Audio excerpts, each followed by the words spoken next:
Welcome to this video, where we'll learn how to set your pronouns on the LinkedIn app using your phone. In this tutorial, you'll discover how to make your profile more inclusive and professional by adding your preferred pronouns directly within the LinkedIn mobile app. First, open the LinkedIn app on your phone.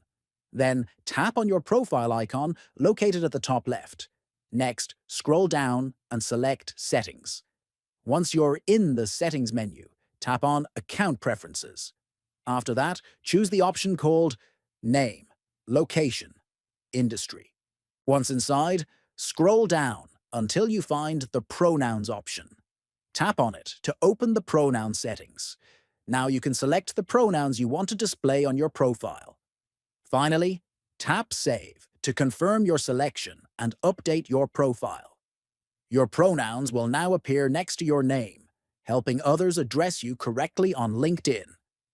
If you found this video helpful, please subscribe to the channel, like the video, and share it with others. Thanks for watching, and see you in the next one.